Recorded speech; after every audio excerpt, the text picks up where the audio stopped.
उत्तरांचल पृथक राज्य की मांग सर्वप्रथम उठाई गई थी 1938 में।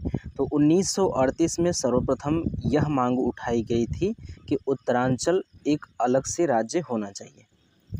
1938 में देव सुमन ने दिल्ली में पृथक राज्य की मांग को लेकर गढ़ देश सेवा संघ का संगठन किया, जिसका नाम बाद में हो गया हिमालय सेवा संघ। तो उत्तराखंड जो राज्य है, उत्तरांचल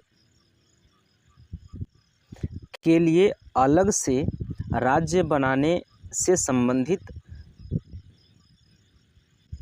मांग को लेकर के एक संस्था बनाई गई थी 1938 में, जिसका नाम था गढ़देव सेवा संघ। क्या नाम था? गढ़देव सेवा संघ उसका नाम था, और इसको बाद में इसका नाम बदलकर हिमालय सेवा संघ कर दिया गया। तो इसको एक बार और पढ़ लीजिए कि 1938 में देव सुमन ने दिल्ली में पृथक राज्य की मांग को लेकर गढ़देव सेवा संघ का गठन किया, जिसका नाम बाद में हो गया क्या? हिमालय सेवा संघ। हिमाचल और उत्तराखंड को मिलाकर एक वृहद हिमालयी राज्य बनाने के उद्देश्य से पर्वतीय विकास जन समिति नामक संगठन का गठन किया गया 1950 में। तो 1950 में एक और संगठन का गठन किया गया। इसका नाम था जन समिति, पर्वतीय विकास जन समिति इस संगठन का नाम था। और ये संगठन बनाया किस लिए गया था? हिमाचल और उत्तराखंड को मिलाकर एक वृहद हिमालयी राज्य बनाने के संदर्भ में।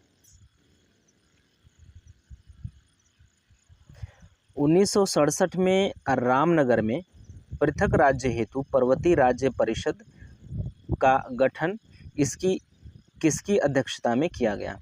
तो 1967 में रामनगर में पृथक राज्य हेतु पर्वतीय राज्य परिषद का गठन किसकी अध्यक्षता में किया गया था? तो दयाकृष्ण पांडे की अध्यक्षता में किया गया था। प्रताप सिंह नेगी व नरेंद्र सिंह बिष्ट को शामिल करते हुए पर्वतीय राज्य परिषद का पुनर्गठन कर पृथक पर्वतीय राज्य परिषद गठित किया गया था 1973 ईस्वी में। 1970 में कम्युनिस्टों द्वारा पृथक राज्य हेतु गठित किया गया कुमाऊं राष्ट्रीय मोर्चा। तो कुमाऊं राष्ट्रीय मोर्चा गठित किया गया किसके द्वारा? कम्युनिस्टों द्वारा 1970 में। तो कम्युनिस्ट पार्टी के लोगों द्वारा पृथक राज्य हेतु गठित किया गया क्या? कुमाऊं राष्ट्रीय मोर्चा। 1972 में नैनीताल में गठित उत्तरांचल परिषद के कार्यकर्ताओं ने दिल्ली स्थित वोट क्लब पर धरना दिया और नारा दिया कि दिल्ली चलो। तो 1972 में नैनीताल में गठित उत्तरांचल परिषद ये उत्तराखंड के मांग से संबंधित परिषद है। तो उत्तरांचल परिषद के कार्यकर्ताओं ने दिल्ली स्थित वोट क्लब पर धरना किया और दिल्ली चलो का नारा किया। पृथक राज्य हेतु 1976 में उत्तराखंड युवा परिषद का गठन किया गया। तो उत्तराखंड युवा परिषद का गठन कब किया गया? 1976 ईस्वी में। और उत्तरांचल परिषद का गठन कब किया गया? 1972 ईस्वी में। तो पृथक राज्य हेतु 1976 में उत्तराखंड युवा परिषद का गठन किया गया। इस परिषद के सदस्यों ने संसद के घेराव का प्रयास किया 1978 में। तो 76 में इसका गठन हुआ और इसके सदस्यों ने 1978 में संसद के घेराव का प्रयास किया था। 8 पर्वतीय जिलों को मिलाकर एक राज्य गठित करने के उद्देश्य से 8 पर्वतीय जिलों को मिलाकर एक राज्य गठित करने के उद्देश्य से डॉक्टर देवी दत्त पंत की अध्यक्षता में मसूरी में उत्तराखंड क्रांति दल का जन्म हुआ। मसूरी में उत्तराखंड क्रांति दल का उदय हुआ 25 जुलाई 1979 ईस्वी को। उत्तराखंड क्रांति दल के किस सदस्य ने अप्रैल 1987 में संसद में पत्र बम फेंका था? तो त्रिदेव पवार ने। तो त्रिदेव पवार ने उत्तराखंड के मांग से संबंधित 1987 में संसद में एक पत्र बम फेंका था। ये उत्तराखंड क्रांति दल के सदस्य थे। भाजपा के शोभन सिंह जीना की अध्यक्षता में, भाजपा के किसके, शोभन सिंह जीना की अध्यक्षता में उत्तरांचल उत्थान परिषद, ये एक और संस्था है, उत्तरांचल उत्थान परिषद का गठन कब किया गया, तो 30 से 31 मई 1988 को इस परिषद का गठन किया गया।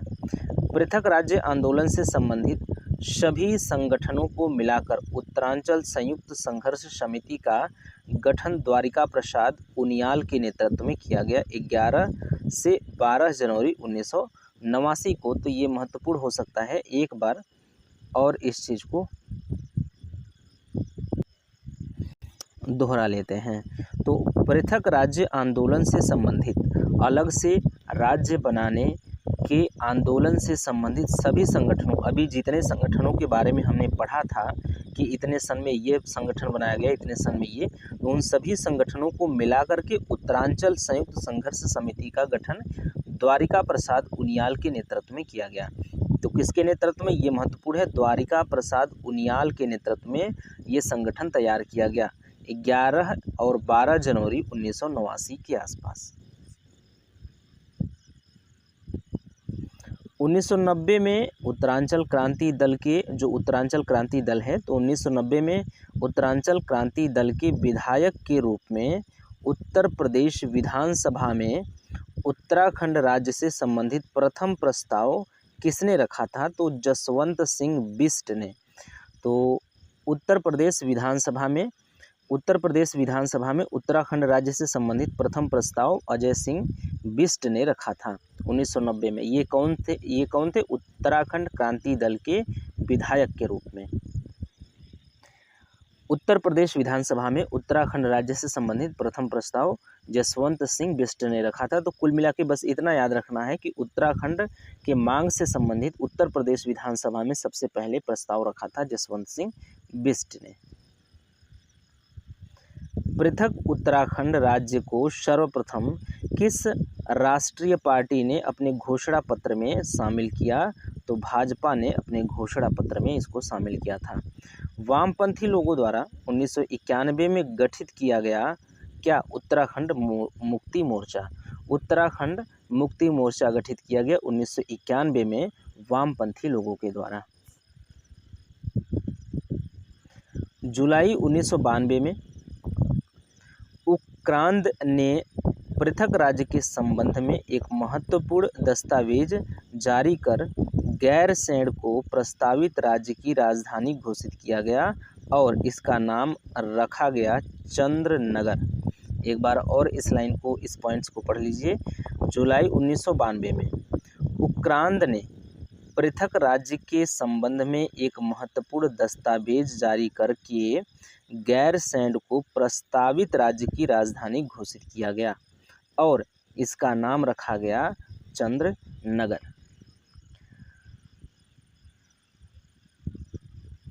इस पॉइंट्स को एक बार और 3 बार पढ़ने का प्रयास करते हैं। जुलाई 1992 में उक्रांद ने पृथक राज्य के संबंध में एक महत्वपूर्ण दस्तावेज जारी किया। ठीक, जुलाई 1992 उक्रांद ने क्या किया, पृथक राज्य के संबंध में, अलग से राज्य बनाने के संबंध में एक महत्वपूर्ण दस्तावेज जारी किया और ये दस्तावेज जारी करके गैरसैंण को प्रस्तावित राज्य की राजधानी घोषित किया। ये लाइन कहना क्या चाहता है कि जो राज्य प्रस्तावित है, प्रस्ताव किया गया है जिस राज्य का कि अलग से राज्य होना चाहिए, तो इस राज्य की राजधानी क्या होनी चाहिए, ये बताया जा रहा है। तो गैरसैंण होनी चाहिए इस राज्य की राजधानी। उस दस्तावेज में कहा जा रहा है कि जो अलग से राज्य होगा उस राज्य की राजधानी होगी गैरसैंण। जब अलग से राज्य बनेगा तो उस राज्य की राजधानी गैरसैंण होगी। वही बताया जा रहा है कि एक महत्वपूर्ण दस्तावेज जारी करके गैरसैंण को प्रस्तावित राज्य की राजधानी घोषित किया। तो इस दस्तावेज में ये घोषित किया गया कि जो अलग से राज्य बनेगा उस राज्य की राजधानी गैरसैंण होगी और इसका नाम होगा चंद्रनगर। गैरसैंण नहीं बल्कि चंद्रनगर इसका नाम होगा। 4 जनवरी 1994 को मुख्यमंत्री मुलायम सिंह ने राज्य की संरचना और राजधानी पर विचार करने के लिए गठित की थी कौशिक समिति। तो ये भी महत्वपूर्ण है। 4 जनवरी 1994 को कौशिक समिति का गठन किया गया। ये किससे संबंधित था, तो ये उत्तराखंड राज्य के अलग होने के बाद उसकी राजधानी पर विचार करने से संबंधित एक समिति थी। 4 जनवरी 1994 को गठित किया गया था और ये किसने गठित किया था? उत्तर प्रदेश के मुख्यमंत्री मुलायम सिंह द्वारा। कौशिक समिति ने अपनी रिपोर्ट मई 1994 में कहा, राजधानी बनाने की सिफारिश गैरसैंण। मतलब कि कुल मिला के जो समिति बनाई गई उस समिति ने सिफारिश किया कि जो उत्तराखंड होगा, अलग से एक राज्य बनेगा, उसकी राजधानी गैरसैंण होनी चाहिए। वही चीज़ इस लाइन में बताया जा रहा है। कहा जा रहा है कि कौशिक समिति ने अपनी रिपोर्ट मई 1994 में जारी किया और कहा, राजधानी बनाने की सिफारिश की। में इसको हटा दीजिए, में राजधानी बनाने की सिफारिश की गैरसैंण में। जून 1994 में मुलायम सिंह यादव सरकार द्वारा सरकारी नौकरियों में 50% सीटें आरक्षित घोषित करने के बाद पौड़ी के वयोवृद्ध नेता इंद्रमणि बडोनी ने किया था आमरण अनशन। अब ये लाइन कहना क्या चाहता है, देखिए 50% सीटें कहाँ होना चाहिए? जून 1994 में मुलायम सिंह यादव सरकार द्वारा सरकारी नौकरी में 50% सीटें आरक्षित घोषित करने के बाद अब इस 50% सीटें आरक्षण के लिए घोषित करने के बाद पौड़ी के एक व्यक्ति, वयोवृद्ध नेता इंद्रमणि बडोनी नाम था उनका, इन्होंने आमरण अनशन किया। इनको उत्तराखंड का गांधी कहा जाता है। किसको? इंद्रमणि बडोनी को। तो याद रखेंगे, ये महत्वपूर्ण चीज़ हो सकता है कि उत्तराखंड का गांधी किसे कहा जाता है? इंद्रमणि बडोनी को। याद रखना है, इंद्रमणि बडोनी को उत्तराखंड का गांधी जी कहा जाता है। या फिर उत्तराखंड का गांधी जी किसे कहा जाता है? तो इंद्रमणि बडोनी को कहा जाता है। तो जून 1994 में मुलायम सिंह यादव सरकार द्वारा सरकारी नौकरियों में 50% सीटें आरक्षित घोषित करी और इसके विरोध में वहाँ के एक नेता इंद्रमणि बडोनी, जिसको उत्तराखंड का गांधी जी कहा जाता है, उन्होंने आमरण अनशन किया था।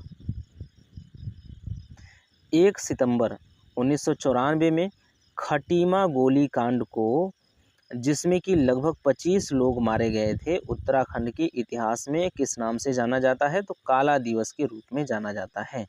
काला दिवस के रूप में उत्तराखंड में काला दिवस के रूप में किसको जाना जाता है? तो खटीमा गोलीकांड को जाना जाता है। 25 लोग इसमें मारे गए थे। ये घटना घटी थी 1 सितंबर 1994 को। 2 अक्टूबर 1994 को दिल्ली में होने वाली रैली में भाग लेने जाते समय रामपुर तिराहे, जो कि मुजफ्फरनगर में स्थित है, पर उत्तर प्रदेश पुलिस द्वारा राज्य आंदोलनकारियों व महिलाओं के साथ अमानुषिक व्यवहार किया गया। तो उत्तर प्रदेश पुलिस द्वारा अमानुषिक व्यवहार मतलब कि कुछ इधर उधर व्यवहार किया। अमानुषिक मतलब मनुष्य जैसा व्यवहार नहीं किया गया उन पर। किन पर? उत्तराखंड राज्य की मांग को लेकर जो आंदोलनकारी थे, उसमें जो महिलाएं थी, जो पुरुष थे, उनके साथ अमनुष्यता जैसा व्यवहार किया गया था उत्तर प्रदेश पुलिस के द्वारा। वही चीज़ बताया जा रहा है कि 2 अक्टूबर 1994 को दिल्ली में होने वाली रैली में भाग लेने जाते समय रामपुर तिराहे पर, जो कि मुजफ्फरनगर में है, वहाँ पे उत्तर प्रदेश पुलिस द्वारा राज्य आंदोलनकारियों व महिलाओं के साथ अमानुषिक व्यवहार किया गया। 6 लोग शहीद हो गए। इस घटना को कहा गया क्रूर शासक की क्रूर साजिश, इस घटना को नाम दिया गया। लाल किले की प्राचीर से किस प्रधानमंत्री ने सर्वप्रथम उत्तराखंड के गठन की घोषणा की थी? तो HD देवगौड़ा ने घोषणा की थी कि उत्तराखंड राज्य का गठन होगा अलग से, और ये लाल किले की प्राचीर से ये घोषणा हुआ था 15 अगस्त 1996 को। केंद्र में भाजपा के नेतृत्व वाली सरकार द्वारा उत्तर प्रदेश पुनर्गठन विधेयक 2000, उत्तर प्रदेश पुनर्गठन अधिनियम 2000 27 जुलाई सन 2000 को लोकसभा में प्रस्तुत किया गया। तो यह विधेयक उत्तराखंड राज्य पुनर्गठन से संबंधित, उत्तराखंड राज्य की गठन से संबंधित जो प्रस्ताव था 7 जुलाई सन 2000 को लोकसभा में प्रस्तुत किया गया। इसे 1 अगस्त सन 2000 को लोकसभा द्वारा तथा 10 अगस्त सन 2000 को राज्यसभा द्वारा पारित किया गया। इस विधेयक को राष्ट्रपति के आर नारायणन ने 28 अगस्त को अपनी मंजूरी दी और 9 नवंबर 2000 को उत्तरांचल राज्य का गठन किया गया। दिसंबर 2006 में इसका नाम बदलकर कर दिया गया क्या? उत्तराखंड। तब से ये उत्तराखंड राज्य हो गया। राजधानी विवाद पर विराम लगाते हुए मुख्यमंत्री बहुगुणा ने गैरसैंण में मंत्रिपरिषद की बैठक आयोजित की और विधानसभा भवन बनाने का निर्णय लिया। कब? 3 नवंबर सन 2012 को। 14 जनवरी सन 2013 को भराड़ीसैंण, कहाँ? भराड़ीसैंण में प्रस्तावित द्वितीय विधानसभा हेतु गैरसैंण में औपचारिक शिलान्यास किया गया, जबकि 9 नवंबर 2013 में भराड़ीसैंण में भूमि पूजन कर भवन निर्माण शुरू किया गया। मुख्यमंत्री बहुगुणा के द्वारा ये सब काम किए गए। जीत बहादुर गुरंग शहीद हुए कब? 8 अगस्त 1994 को पौड़ी में। धर्मचंद्र भट्ट, गोपीचंद, परमजीत सिंह, रामपाल, भगवान सिंह सिरोला, भुवन सिंह, प्रताप सिंह व सलीम अहमद शहीद कब हुए? 1 सितंबर 1994 को खटीमा में ये लोग शहीद हुए। धनपत सिंह, कौन? धनपत सिंह, मदन मोहन ममगाई, बलबीर सिंह नेगी, जेठू सिंह उर्फ गुड्डू, राय सिंह बंगारी, हंसा धनाई, बेलमती चौहान और पुलिस उपाधीक्षक उमाशंकर त्रिपाठी कब शहीद हुए? 2 सितंबर 1994 को मसूरी में। रविंद्र रावत, गिरीश कुमार भद्री, सत्येंद्र सिंह चौहान, सूर्य प्रकाश थपलियाल, राजेश लखेड़ा व अशोक कुमार कोसिव कब शहीद हुए? 2 अक्टूबर 1994 को रामपुर तिराहा मुजफ्फरनगर में। राजेश रावत, दीपक बालिया, बलवंत सिंह जगवाड़ व जयानंद बहुगुणा शहीद हुए कब? 3 अक्टूबर 1994 को देहरादून में। पृथ्वी सिंह बिष्ट व राकेश देवरानी कब शहीद हुए? 3 अक्टूबर 1994 को कोटद्वार में ये शहीद हुए। ये सभी शहीद हुए हैं उत्तराखंड राज्य को अलग से मांग के संदर्भ में। राज्य प्राप्ति आंदोलन के शहीद प्रताप सिंह बिष्ट शहीद हुए 3 अक्टूबर 1994 को नैनीताल में। यशोधर बैंजवाल व राजेश रावत शहीद हुए कब? 10 नवंबर 1995 को श्रीयंत्र टापू नगर में। अब उत्तराखंड के भौगोलिक परिदृश्य की बात होगी। अब जितने पॉइंट्स मिलेंगे आपको उत्तराखंड के भौगोलिक परिप्रेक्ष्य के संदर्भ में ये सब पॉइंट्स मिलेंगे। उत्तराखंड की अगर अक्षांशीय स्थिति की बात करें तो उत्तरी अक्षांश में 28 डिग्री 43 मिनट से लेकर 31 डिग्री 27 मिनट तक। तो उत्तराखंड की अक्षांशीय स्थिति क्या है? अक्षांशीय स्थिति है कि 28 डिग्री 43 मिनट से 31 डिग्री 27 मिनट तक के बीच में इसकी अवस्थिति है। अक्षांशीय विस्तार की बात करें तो 2 डिग्री 44 मिनट। कितना? 2 डिग्री 44 मिनट इसका अक्षांशीय विस्तार है। देशांतरी स्थिति इसकी कितनी है? तो 77 डिग्री 34 मिनट से लेकर के 81 डिग्री 02 मिनट तक इसका देशांतरी विस्तार है, मतलब देशांतरी स्थिति है। और देशांतरी विस्तार इसका 3 डिग्री 28 मिनट तक है। राज्य की कुल लंबाई पूरब से पश्चिम की बात करें तो 358 किलोमीटर और राज्य की चौड़ाई उत्तर से दक्षिण की बात करें तो 320 किलोमीटर इसकी चौड़ाई है। राज्य से लगी अंतर्राष्ट्रीय सीमाओं की कुल लंबाई जो है 625 किलोमीटर। तो 625 किलोमीटर उत्तराखंड राज्य की अंतर्राष्ट्रीय सीमा बनाने वाली सीमा रेखा है। तो राज्य से लगी अंतर्राष्ट्रीय सीमाओं की कुल लंबाई 625 किलोमीटर है। राज्य से लगी चीन सीमा की लंबाई लगभग 350 किलोमीटर है। तो 625 किलोमीटर में से 350 किलोमीटर तो चीन के साथ ही सीमा बनाती है उत्तराखंड। राज्य से लगी नेपाल की सीमा की लंबाई लगभग 275 किलोमीटर है। राज्य से लगी नेपाल की सीमा की लंबाई लगभग 275 किलोमीटर उत्तर से पश्चिम में है। राज्य की देश में स्थिति क्या है? उत्तर पश्चिम में है। राज्य की हिमालय में स्थिति क्या है? पश्चिम मध्य हिमालय में यह स्थित है। राज्य का आकार कैसा है? राज्य का आकार आयताकार है। राज्य का क्षेत्रफल और देश के संदर्भ में प्रतिशत, तो राज्य का जो क्षेत्रफल है 53,443 वर्ग किलोमीटर है। उत्तराखंड राज्य का क्षेत्रफल कितना है? 53,443 किलोमीटर। और देश संपूर्ण भारत की बात करें तो उसका 1.69% उत्तराखंड में है। तो पूरे भारत का 1.69% उत्तराखंड है। इसको याद रखना है कि उत्तराखंड कितना प्रतिशत है पूरे भारत का? 1.69%। देश के सभी 36 यानी कि 28 स्वशासित राज्य और 8 केंद्र शासित प्रदेशों की बात हो रही है।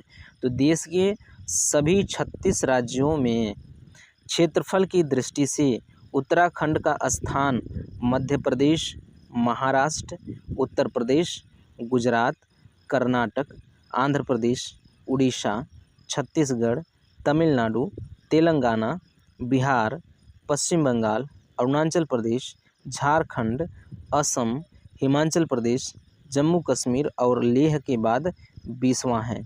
तो अब 36 राज्यों में शामिल है 28 जो राज्य हैं और 8 केंद्र शासित प्रदेश। तो 36 राज्यों में से यानी कि 28 राज्यों और 8 केंद्र शासित प्रदेशों में से उत्तराखंड राज्य का क्षेत्रफल की दृष्टि से कौन सा स्थान है? वो है 20वां स्थान। और अगर केवल 28 जो स्वशासित राज्य हैं, 2 जम्मू कश्मीर और लेह को हटा करके, लेह लद्दाख वाला केंद्र शासित को हटा देंगे तो 20 से वापस हो जाएगा, क्योंकि 2 केंद्र शासित प्रदेश हटेंगे तो 18 नंबर पे आ जाएगा। अभी तो 20 नंबर पे है। 20 नंबर पे इसलिए है क्योंकि 2 केंद्र शासित प्रदेश आ गए हैं। एक तो जम्मू कश्मीर और लेह लद्दाख, ये वाला जम्मू कश्मीर और लेह लद्दाख इसमें आ गया है, इसलिए 20वें स्थान पे है। अगर इन दोनों को हटा दिया जाए तो सिर्फ राज्य बचेंगे और सिर्फ राज्यों में 18वें नंबर पे है। अगर संपूर्ण राज्यों की बात करें, 28 केंद्र शासित मतलब 8 केंद्र शासित और 28 स्वशासित राज्यों की बात करें तो उनमें 20वां स्थान है। लेकिन केंद्र शासित राज्यों को हटा करके सिर्फ स्वशासित 28 राज्यों की बात करें तो उनमें उत्तराखंड का 18वां स्थान लगता है। देश के सभी 36 राज्यों में से 16 राज्य पंजाब, हरियाणा, केरल, मेघालय, मणिपुर, मिजोरम, नागालैंड, त्रिपुरा, सिक्किम, गोवा, पुडुचेरी, अंडमान, लक्षद्वीप, दिल्ली, चंडीगढ़ और दादर नागर हवेली राज्यों का क्षेत्रफल उत्तराखंड से कम है। तो इनमें 16 राज्यों का क्षेत्रफल जो है उत्तराखंड से कम है। राज्य के कुल क्षेत्रफल में पर्वतीय भाग कितना है? तो 46,035 वर्ग किलोमीटर क्या है? इसका पर्वतीय भाग है, जो कि इस उत्तराखंड राज्य का 86.07% है। तो आप देख सकते हैं 85% से अधिक जो राज्य का क्षेत्रफल है वो पर्वतीय राज्य हैं। तो उत्तराखंड कुल मिला के हम कह सकते हैं अधिकांशतः पर्वतीय राज्य है, क्योंकि 85 से अधिक प्रतिशत जो है यहाँ पे पर्वतीय क्षेत्र है। राज्य के कुल क्षेत्रफल में जो मैदानी भाग है वो 13% है, जो कि 7,448 वर्ग किलोमीटर का क्षेत्र है। राज्य के कुल क्षेत्रफल में गढ़वाल एवं कुमाऊं मंडल के भाग क्रमशः 60% और 39% हैं। तो अगर गढ़वाल मंडल की बात करें तो गढ़वाल में उत्तराखंड का 60.67% समाहित है और कुमाऊं मंडल में 39.33। तो लगभग 40% जो क्षेत्र है वो कुमाऊं मंडल का है और लगभग 60% क्षेत्र गढ़वाल का है। राज्य में सर्वाधिक और सबसे कम क्षेत्रफल वाले जिले क्रमशः चमोली और चंपावत। तो सर्वाधिक क्षेत्रफल वाला जिला कौन सा है? चमोली है और सबसे कम क्षेत्रफल वाला जिला चंपावत है। उत्तराखंड का सबसे अधिक क्षेत्रफल वाला जिला चमोली है और सबसे कम क्षेत्रफल वाला जिला जो है वो चंपावत है। राज्य के सभी जिले क्षेत्रफल के घटते क्रम में, अगर घटते हुए क्रम में बात करें तो सबसे कम चमेली है और सबसे अधिक चंपावत है और बीच में ये सभी है। आप थोड़ा सा इसको देख लीजिएगा। राज्य की प्राकृतिक सीमाएं अगर बात करें तो उत्तर में तिब्बत हिमालय है, पश्चिम में टॉन्स नदी है, पूर्व में काली नदी है, दक्षिण पूर्व दक्षिण तथा दक्षिण पश्चिम में तराई क्षेत्र अवस्थित है। राज्य की राजनीतिक सीमाओं की बात करें तो पूर्व में नेपाल है, उत्तर में तिब्बत है, पश्चिम में हिमालय प्रदेश, दक्षिण तथा दक्षिण पूर्व में उत्तर प्रदेश स्थित है। राज्य की अंतर्राष्ट्रीय सीमाएं अगर बात करें तो उत्तर में तिब्बत या चीन की सीमा लगती है तथा पूर्व में नेपाल से सीमा लगती है। गढ़वाल का द्वार किसे कहा जाता है? कोट द्वार, जो कि पौड़ी में है तो इसे गढ़वाल का द्वार कहा जाता है, इसको याद रखेंगे। ये उपनाम के रूप में आ सकता है कि गढ़वाल का द्वार किसे कहा जाता है? कोट द्वार को कहा जाता है, जो कि पौड़ी में अवस्थित है।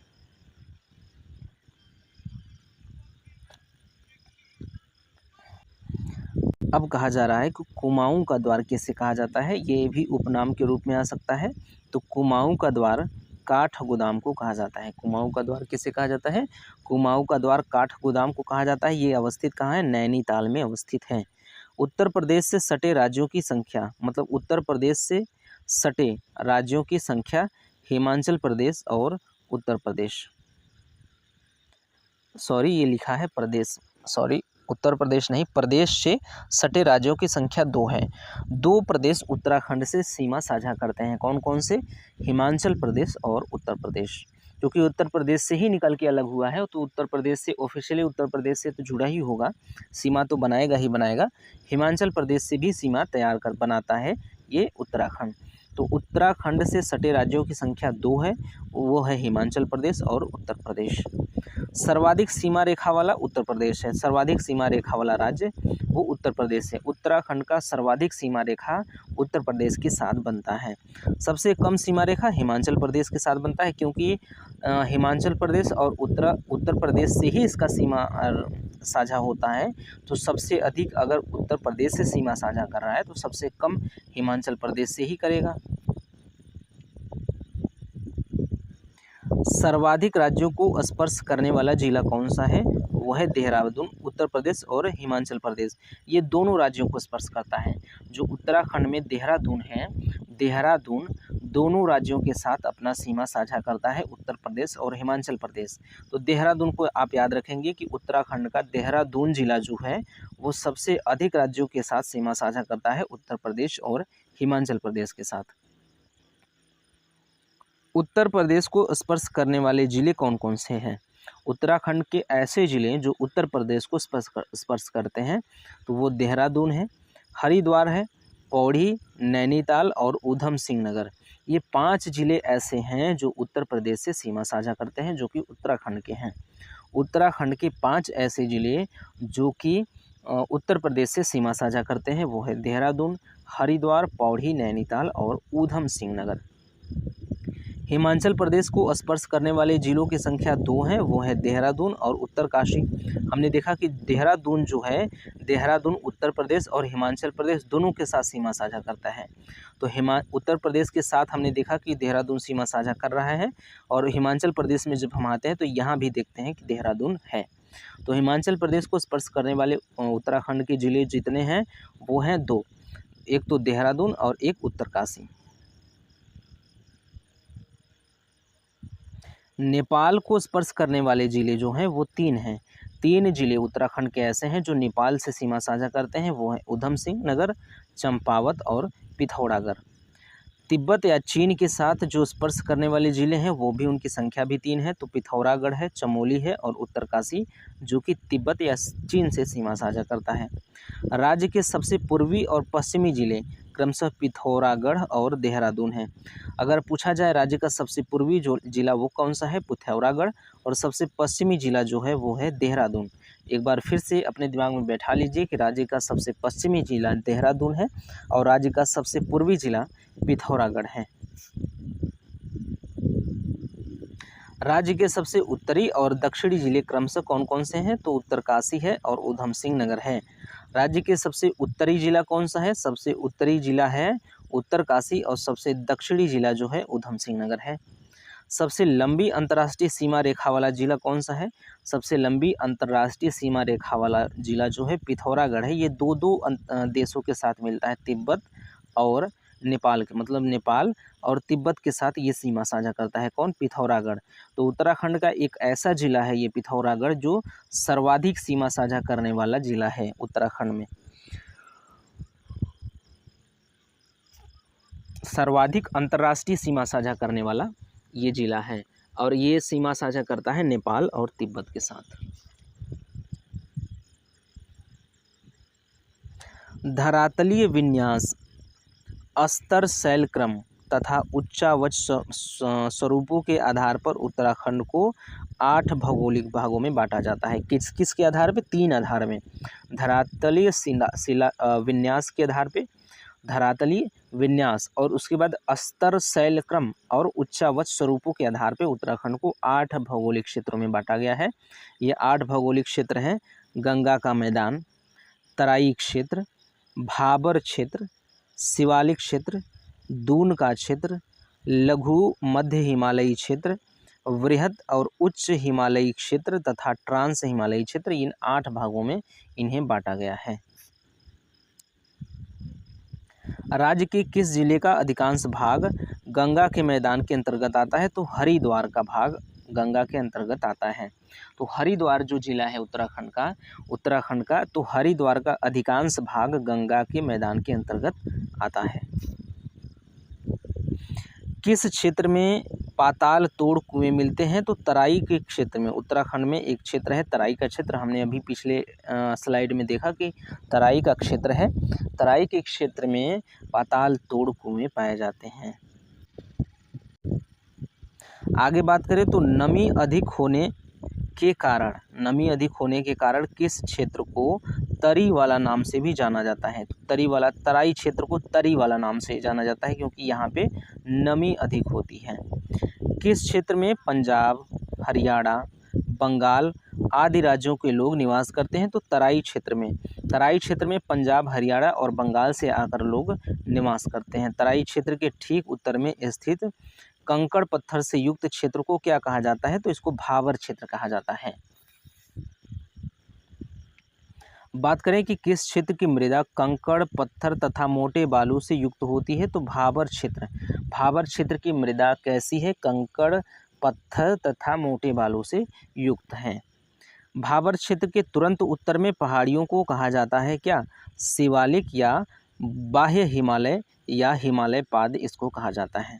राज्य में शिवालिक श्रेणी की औसत चौड़ाई तथा ऊंचाई कितनी है, तो 10 से 20 किलोमीटर इसकी चौड़ाई है और ऊंचाई 7 से 1200 मीटर तक हो सकती है। हिमालय की सबसे नवीन श्रेणी कौन सी है, जिसका निर्माण 1.75 लाख पूर्व से 3 करोड़ वर्ष पूर्व यानी मायोसीन से लेकर निम्न प्लाइस्टोसीन के मध्य हुआ था, तो ये शिवालिक श्रेणी है। उत्तराखंड के अधिकांश पर्यटन केंद्र स्थित कहाँ हैं, तो शिवालिक क्षेत्र में। उत्तराखंड के अधिकांश जो पर्यटन केंद्र हैं वो शिवालिक क्षेत्र में स्थित हैं। देहरादून में देहरादून के मंदारसू, बाड़कोट और ऋषिकेश आदि स्थानों पर पाए जाने वाले डोलोमाइट चट्टानों से क्या निकलता है, यहाँ से चूना निकलता है। शिवालिक पहाड़ियों को प्राचीन काल में क्या कहा जाता था, तो मैनाक। शिवालिक पहाड़ियों को प्राचीन काल में मैनाक कहा जाता था। शिवालिक शब्द शिव और अलग शब्दों से मिलकर बना है, जिसका अर्थ है शिव की भौहें। हिमालय के तीनों श्रेणियों में से जीवाश्म किसमें पाया जाता है? तो शिवालिक में ही पाया जाता है। शिवालिक श्रेणी यानी कि बाह्य हिमालय और मध्य हिमालय के मध्य के चौरस, समतल और क्षैतिज घाटियों को क्या कहा जाता है? इसको पश्चिम उत्तराखंड में दून और पूर्वी उत्तराखंड में द्वार कहा जाता है। तो किसको? शिवालिक श्रेणी, जो जिसको हम लोग मध्य हिमालय कहते हैं। तो मध्य हिमालय और मध्य हिमालय के बीच जो चौरस और समतल और क्षैतिज घाटी है, मध्य हिमालय के बीच शिवालिक श्रेणी और मध्य हिमालय के मध्य, एक तरह से बात करें आप बाह्य हिमालय और मध्य हिमालय के बीच का जो क्षेत्र है, बाह्य हिमालय और मध्य हिमालय के बीच का, या तो शिवालिक श्रेणी और मध्य हिमालय के बीच का जो क्षेत्र है उसको क्या कहा जाता है? इसके बीच का क्षेत्र चौरस, समतल और क्षैतिज घाटी का प्रकार का है। इसको कहा जाता है पश्चिमी उत्तराखंड में इसे दून कहा जाता है और पूर्वी उत्तराखंड में इसको द्वार कहा जाता है। राज्य में शिवालिक और मध्य हिमालय के बीच की चौरस घाटियों को प्रायः दून या द्वार कहा जाता है। राज्य के कुछ भागों में घाटियों की समतल भूमि को क्या कहा जाता है? सैंड कहा जाता है। तो राज्य के कुछ भागों में घाटियों की समतल भूमि को, घाटी है और घाटी में जो समतल भूमि है उसको सैंड कहा जाता है। अगर देहरा की बात करें जो कि देहरादून में है, कोठारी और चौखंभा की बात करें जो कि पौड़ी में है, तथा पतली व कोटा की बात करें जो कि नैनी में है, तो इसको दून या द्वार कहा जाता है। राज्य का सबसे बड़ा व प्रसिद्ध दून या द्वार कौन सा है? जो 70 किलोमीटर लंबा और 24 से 32 किलोमीटर चौड़ा है, तो ये देहरा ही है, जिसको देहरादून के अंतर्गत आता है। राज्य में मध्य हिमालय कितना चौड़ा और ऊंचा है? तो राज्य में मध्य हिमालय 70 से 100 किलोमीटर चौड़ा और 12 से 4500 मीटर चौड़ा ऊंचाई है इसकी। तो मध्य हिमालय कितना चौड़ा है? अगर उत्तराखंड की बात करें तो उत्तराखंड राज्य में मध्य हिमालय कितना चौड़ा है? 70 से 100 किलोमीटर तक चौड़ा हो सकता है और 1200 से लेकर 4500 मीटर ऊंचा हो सकता है उत्तराखंड में। मसूरी की बात करें तो पहाड़ों की रानी इसको कहा जाता है। मसूरी पहाड़ी किस श्रेणी में स्थित है? तो ये हिमालय, मध्य हिमालय श्रेणी में स्थित है। किस श्रेणी के पर्वत प्री कैम्ब्रियन और पैलियोजेइक चट्टानों जैसे स्लेट, चूना पत्थर, शैल व क्वार्टजार्ट्स, नीस और ग्रेनाइट से बने हुए हैं? तो मध्य हिमालय श्रेणी के। तो किस श्रेणी के पर्वत प्री कैम्ब्रियन और पैलियोजोइक चट्टानों? तो प्री कैम्ब्रियन और पैलियोजोइक, कौन कौन सा? प्री कैम्ब्रियन और पैलियोजोइक चट्टान। इसके अंतर्गत कौन कौन से चट्टान बताए जा रहे हैं? स्लेट बताया जा रहा है, चूना पत्थर बताया जा रहा है, शैल व क्वार्ट्स बताया जा रहा है, नीस और ग्रेनाइट बताए जा रहे हैं। तो इन चट्टानों से कौन सा श्रेणी बना हुआ है? तो मध्य हिमालय श्रेणी बना हुआ है। एक बार फिर से इस तथ्य को आप ध्यान में रखिए कि किस श्रेणी के पर्वत, अब कोष्टक में जो चीज़ें लिखी हुई हैं उसको एक बार छोड़ के चलें। तो किस श्रेणी के पर्वत प्री कैम्ब्रियन और पैलियोजोइक चट्टानों से बने हुए हैं? तो अब लाइन खींचते चलें ताकि समझ में, किस श्रेणी के पर्वत प्री कैम्ब्रियन और पैलियोजोइक चट्टानों से बने हुए हैं? तो मध्य हिमालय श्रेणी के पर्वत इन चट्टानों से बने हुए हैं। अब जो स्टार्टिंग में लिखा हुआ है उन लाइंस को छोड़ के जो कोष्टक में लिखा हुआ है उसको अगर लेके चलें तो स्लेट, चूना पत्थर, शैल व क्वार्टजार्ट्स, नीस, ग्रेनाइट से बने हुए हैं मध्य हिमालय श्रेणी। ठीक, इस तरह से आप देख सकते हैं। लघु या मध्य हिमालय के अंतर्गत चमोली 40% और पौड़ी 60% जिलों में फैले दूधापोती, मतलब दूधा दूधा तोली श्रृंखला को क्या कहा जाता है? यूके का पामीर कहा जाता है। यूके का पामीर। इंग्लैंड की बात नहीं हो रही है, उत्तराखंड की बात। यूके मतलब उत्तराखंड, यूनाइटेड किंगडम नहीं, इंग्लैंड ब्रिटेन नहीं है, यहाँ पे उत्तराखंड है। तो लघु या मध्य हिमालय के अंतर्गत जो चमोली है और जो पौड़ी है, तो इन जिलों में फैले दूधा तोली श्रृंखला को क्या कहा जाता है? तो यूके का पामीर कहा जाता है।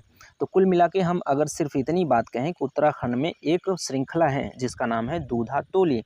दूधा तोली को क्या कहा जाता है? उत्तराखंड का पामीर कहा जाता है। यदि आपके सामने इस तरह भी सवाल आ सकता है कि उत्तराखंड का पामीर किसे कहा जाता है, तो उत्तराखंड का पामीर कहा जाता है दूधा तोली श्रृंखला को, या दूधा तोली श्रृंखला को किस उपनाम से जाना जाता है? तो उत्तराखंड का पामीर। और ये दूधा तोली श्रृंखला किस किस जिले में है? तो ये चमोली और पौड़ी जिलों के अंतर्गत आता है। तो दूधा तोली का 40% हिस्सा चमोली में आएगा, 40% हिस्सा चमोली में आएगा और 60% हिस्सा पौड़ी में आएगा।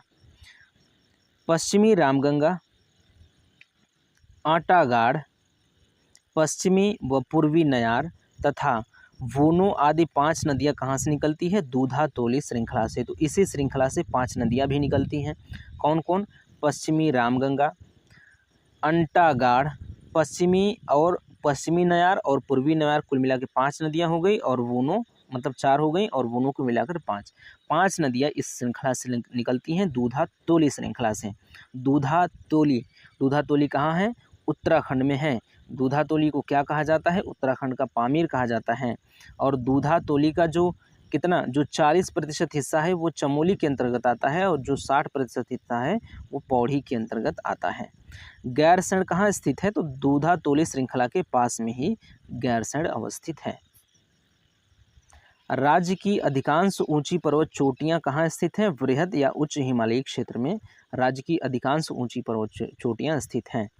राज्य के प्रमुख पर्वत शिखर जैसे नंदा देवी, कामेट, नंदा देवी पूर्वी, बद्रीनाथ, चौखंबा, त्रिशूल, दूनागिरी, केदारनाथ, मलारी आदि हैं। तो राज्य के प्रमुख पर्वत शिखर कौन कौन से हैं? राज्य के प्रमुख पर्वत शिखर देख लीजिए आप, नंदा देवी है, कामेट है, नंदा देवी का पूर्वी भाग है, बद्रीनाथ है, चौखंबा है, त्रिशूल है, दूनागिरी है, केदारनाथ, मलारी आदि इस प्रकार की ये क्या है? पर्वत शिखर हैं उत्तराखंड राज्य के प्रमुख पर्वत शिखर हैं। वर्षा ऋतु में सबसे कम वर्षा कहाँ होती है? तो वृहद हिमालय के ऊपरी भागों में होती है। वर्षा ऋतु में सबसे कम वर्षा कहाँ होती है? वृहद हिमालय के ऊपरी भागों में। सबसे कम वर्षा कहाँ होती है? वृहद हिमालय के ऊपरी भागों में सबसे कम 40 से लेकर 80 सेंटीमीटर प्रति वार्षिक वर्षा होती है। राज्य में सर्वाधिक शीतकालीन वर्षा कहाँ होती है? तो पौड़ी में, टिहरी में, अल्मोड़ा में, देहरादून में। तो इन 3-4 जगहों पौड़ी, टिहरी, अल्मोड़ा और देहरादून 4 जिलों में सर्वाधिक शीतकालीन वर्षा होती है, यानी कि ठंडी में जो वर्षा होती है अधिक से अधिक पौड़ी, टिहरी, अल्मोड़ा और देहरादून में होती है। राज्य में औसत वार्षिक वर्षा कितना होती है? 150 से लेकर 200 सेंटीमीटर तक औसत वार्षिक वर्षा होती है। राज्य में दक्षिण से उत्तर पर बढ़ने पर वर्षा की मात्रा घटती है। अगर राज्य में दक्षिण से उत्तर की ओर बढ़ें, दक्षिण से चलें, उत्तर की ओर बढ़ते जाएं, तो वर्षा की मात्रा घटती जाएगी।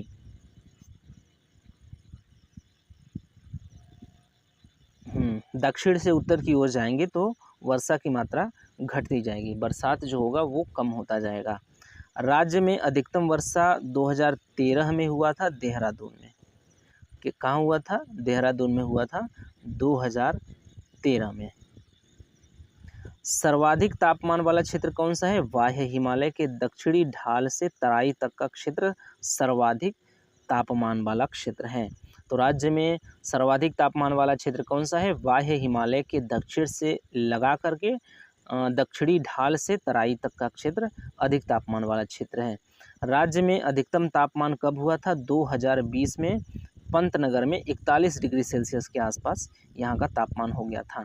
तो सर्वाधिक तापमान, अधिकतम तापमान 2020 में पंतनगर में हुआ था 41 डिग्री सेल्सियस। सबसे कम तापमान वाला क्षेत्र क्या है? वृहद हिमालय का ऊपरी क्षेत्र सबसे कम तापमान वाला क्षेत्र है उत्तराखंड का। चमोली व तिब्बत के बीच प्रमुख दर्रे या प्यास या धुरा या खाल है। तो कुल मिला के चमोली और तिब्बत के बीच प्रमुख दर्रों की बात हो रही है। तो चमोली और तिब्बत के बीच में जो प्रमुख दर्रे हैं वो नीति दर्रा है, किंगरी बिंगरी दर्रा है, माड़ा दर्रा है, इसको डुंगरीला दर्रा भी कहा जाता है, बालचा दर्रा है, शलसस दर्रा है, तंजुम दर्रा है, कोई दर्रा है, भ्यूंडार दर्रा है, चोरहोती दर्रा है, लमलंग दर्रा है, घाटर लिया आदि इस प्रकार के दर्रे हैं। तो इन दर्रों को एक बार और गौर फरमा लीजिए। इन दर्रों पे चमोली और तिब्बत के बीच में स्थित ये दर्रे हैं। कौन कौन से दर्रे हैं? नीति, किंगरी बिंगरी, माड़ा या डुंगरीला, बालचा, शलसस, तंजुम, कोई, भ्यूंडार, चोरहोती, लमलंग, घाटरलिया, ये सभी दर्रे चमोली और तिब्बत के बीच में स्थित हैं। अब बात करते हैं पिथौरागढ़ और तिब्बत के बीच में कौन कौन से दर्रे स्थित हैं। तो पिथौरागढ़ और तिब्बत के बीच में स्थित जो दर्रे हैं वो लिपुलेख है, लिपुलेख गुंजी, दारमा नवीधुरा, मानस्या लंपिया, ऊटा, जयंती एवं लेबी दर्रा, ये पिथौरागढ़ एवं तिब्बत के बीच में स्थित हैं। तो कौन कौन से दर्रे हैं? लिपुलेख गुंजी, दारमा नवीधुरा, मानस्या लंपिया, ऊटा, जयंती एवं लेबी दर्रा पिथौरागढ़ और तिब्बत के बीच में अवस्थित हैं। उत्तरकाशी और तिब्बत के बीच के जो दर्रे हैं वो कौन कौन से हैं? थागला दर्रा है, मुलिंगला दर्रा है, नेलंग और सागचोकला है। सागचोकला, नेलंग, मुलिंगला और थांगला दर्रा, ये सभी उत्तरकाशी और तिब्बत के बीच में स्थित है। उत्तरकाशी और तिब्बत के बीच में कौन कौन से दर्रे हैं आपसे पूछा जाए तो आप कहेंगे थागला, मुलिंगला, नेलंग, सागचोकला, ये दर्रे उत्तरकाशी और तिब्बत के बीच में स्थित हैं। चमोली और पिथौरागढ़ के बीच में कौन कौन से दर्रे हैं? ये लातूधुरा, कौन कौन से दर्रे हैं? लातूधुरा, टोम्पी ढूंगा, मार्चयोक और बाराहोती। कौन कौन से? बाराहोती, मार्चयोक, टोपी ढूंगा, तालधुरा। एक बार और फिर से पढ़ लीजिए, तालधुरा, टोपी ढूंगा, मार्चयोक, बाराहोती। लातूधुरा, टोपी ढूंगा, मार्चयोक, बाराहोती, ये सभी जो दर्रे हैं वो चमोली और पिथौरागढ़ के बीच में अवस्थित हैं। उत्तरकाशी और हिमाचल प्रदेश के बीच में स्थित दर्रा कौन है? वो श्रृंगकंठ है, श्रृंगकंठ। तो उत्तरकाशी और हिमाचल प्रदेश के बीच में स्थित जो दर्रा है उसको श्रृंगकंठ दर्रा कहा जाता है। पिथौरागढ़ और चंपावत के बीच में स्थित दर्रा है वो लासपा दर्रा है। कौन सा दर्रा है? लासपा दर्रा है। लासपा दर्रा कहाँ है? तो पिथौरागढ़ और चंपावत के बीच में, या पिथौरागढ़ या चंपावत के बीच में कौन सा दर्रा है? लासपा दर्रा है।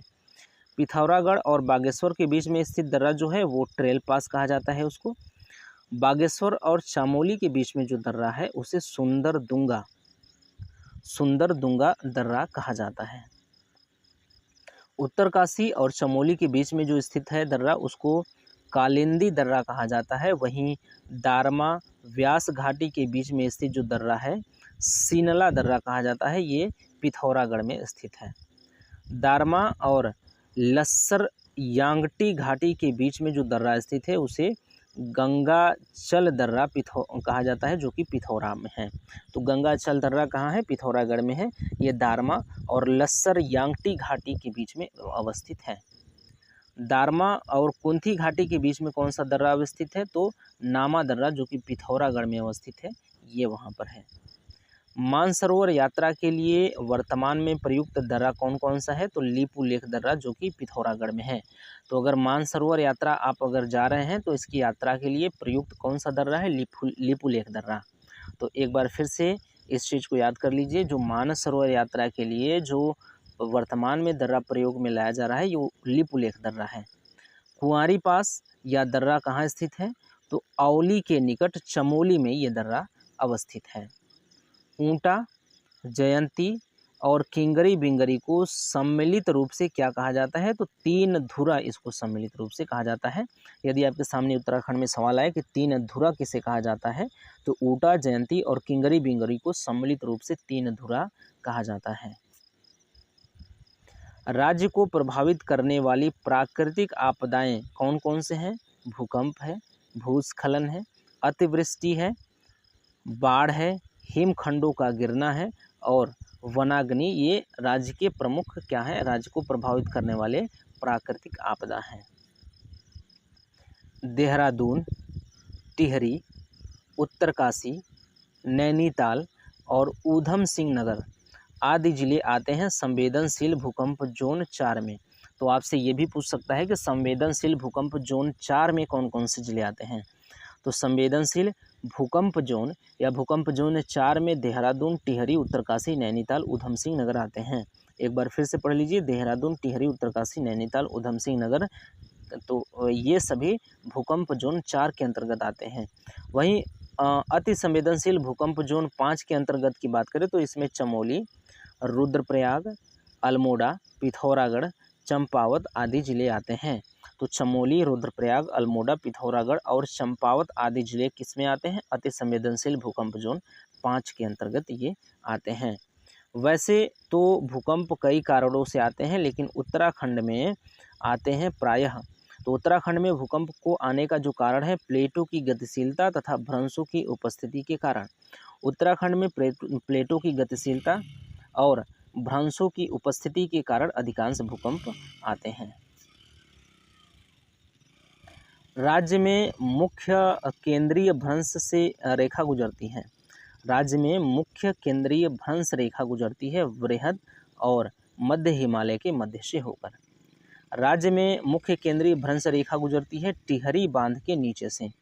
टिहरी बांध के नीचे से राज्य में मुख्य केंद्रीय भ्रंश रेखा गुजरती है। मुख्य केंद्रीय भ्रंश रेखा कहाँ से गुजरती है? टिहरी बांध के नीचे से। और मुख्य केंद्रीय भ्रंश रेखा राज्य में मुख्य केंद्रीय भ्रंश रेखा गुजरती है। राज्य में मुख्य केंद्रीय भ्रंश रेखा गुजरती है वृहद और मध्य हिमालय के मध्य से होकर और यहाँ पे टिहरी बांध के नीचे से होकर।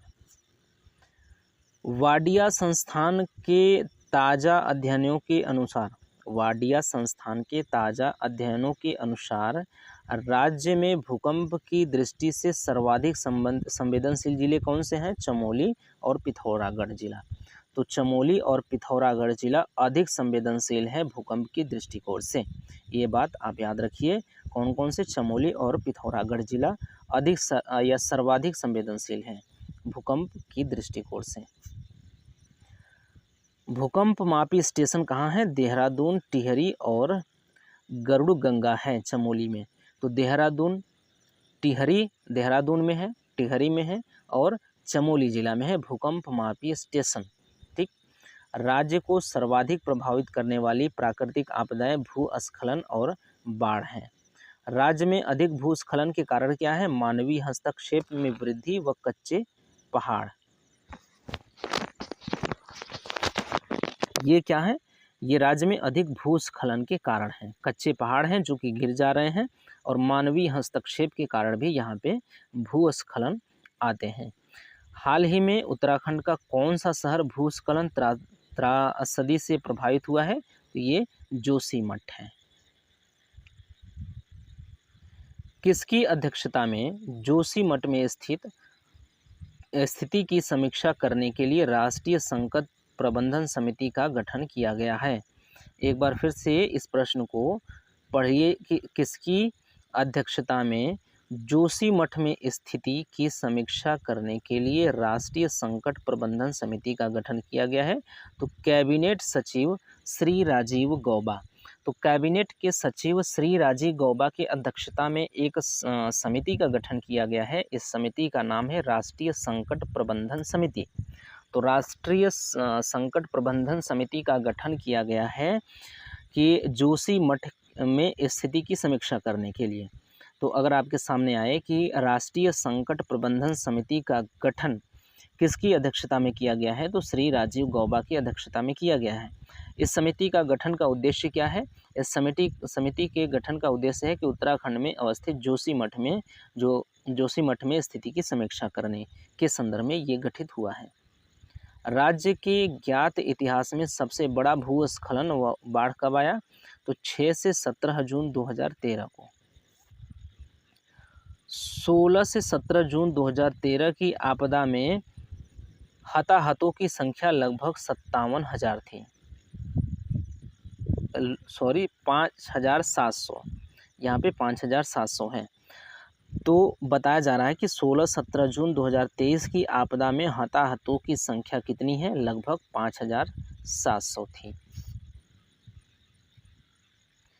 16 से 17 जून 2023 की आपदा में आर्थिक क्षति कितनी हुई? लगभग 13,000 करोड़ रुपए की क्षति हुई थी। तो 16 से 17 जून 2013 की जो आपदा थी, इसमें आर्थिक क्षति जो हुई थी 13,000 करोड़ रुपए की हुई थी। 16 से 17 जून 2013 की आपदा में सर्वाधिक प्रभावित होने वाला क्षेत्र केदारनाथ और मंदाकिनी घाटी था।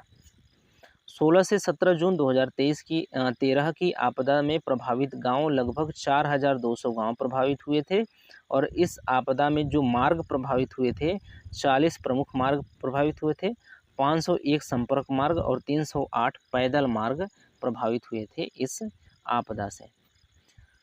इस आपदा से जो 16 से 17 जून आपदा 2013 की आपदा के बाद मंदाकिनी की लंबाई में वृद्धि हो गई 5 किलोमीटर की। तो 5 किलोमीटर की वृद्धि हो गई मंदाकिनी में। 16 से 17 जून 2013 की आपदा के बाद 17 जून से लेकर 2 जुलाई तक सेना द्वारा चलाया गया राहत अभियान को ऑपरेशन सूर्या होप कहा गया है। तो ऑपरेशन सूर्या होप के बारे में आप याद रखेंगे, ये महत्वपूर्ण हो सकता है। ऑपरेशन सूर्या होप क्या है? तो 16-17 जून 2013 में जो उत्तराखंड में आपदा आई थी, इस आपदा में 17 से लेकर के 2 जुलाई तक के सेना द्वारा चलाया गया राहत अभियान है, इसको ऑपरेशन सूर्या होप कहा जाता है। 16 से 17 जून 2013 के आपदा के कारण गंगोत्री मार्ग 98 दिन तक, यमुनेत्री मार्ग 103 दिन तक बंद रहा। फिर से पढ़िए, 16 से 17 जून 2013 की आपदा के कारण गंगोत्री मार्ग 98 दिन, यमुनोत्री मार्ग 103 दिन तक बंद रहा, जबकि केदारनाथ में पूजा बाधित रही कब तक? 86 दिन तक। 16 से 17 जून या 16-17 जून 2023 की आपदा को CBSE बोर्ड ने पाठ्यक्रम में बनाया है disaster in Uttarakhand rain of terror नाम से। तो उत्तराखंड में CBSE बोर्ड में एक पाठ्यक्रम है। पाठ्यक्रम में disaster in Uttarakhand rain of terror नाम से एक लेसन बनाया गया है। ये संबंधित है जो 16-17 जून 2013 को उत्तराखंड में आपदा आई थी। तो CBSE बोर्ड में इसको शामिल किया गया है। राज्य में 7 सदस्यीय आपदा प्रबंधन सलाहकार समिति का गठन जुलाई 2013 को किया गया है। तो राज्य में 7 सदस्यों वाला एक समिति गठित किया गया है, इसको आपदा प्रबंधन सलाहकार समिति कहा गया है। ये जुलाई 2013 को गठित किया गया था। आपदा के समय तत्काल राहत और बचाव के कार्य हेतु केंद्र के NDRF की तर्ज पर राज्य में 7 कंपनियों वाले NDRF का गठन किया गया है। SDRF का गठन किया गया है। वो NDRF है और ये SDRF है। तो SDRF का गठन किया गया कब? 12 जुलाई 2013 को। आपदा प्रबंधन हेतु उत्तर प्रदेश को बांटा गया है। आपदा प्रबंधन हेतु उत्तर प्रदेश नहीं, प्रदेश को यानी कि उत्तराखंड को। तो आपदा प्रबंधन हेतु उत्तराखंड को कितने क्षेत्रों में बांटा गया है? 5 सेक्टरों में बांटा गया है। नदी तटों पर क्षति को देखते हुए तटों पर निर्माण कार्य पर रोक 1 जुलाई 2013 से लग गया है। तो यहाँ पे हम लोगों का यात्रा इस वीडियो में समाप्त हो चुका है। 1 घंटा हमारा समय इसमें बीत गया है। तो यहाँ तक अभी देखिए कम से कम 2-3 वीडियो ऑनलाइन फॉर्म में जिस तरह से हम लोग अभी पढ़ रहे हैं उस तरह से 2-3 वीडियो और आ सकते हैं, क्योंकि 10, 15, 20 या 25 पेज के लगभग इस 20-25 नहीं 10-15 पन्ने इस तरह के रहे होंगे। तो वो सभी समाप्त होने के बाद कुछ डिटेल्स में चीज़ें दी गई हैं उस पुस्तक में, उसको भी लेकर आया जाएगा यहाँ पे। तो आप लगातार इस श्रृंखला में बने रहिए। तो मिलते हैं अगले वीडियो में, तब तक के लिए धन्यवाद।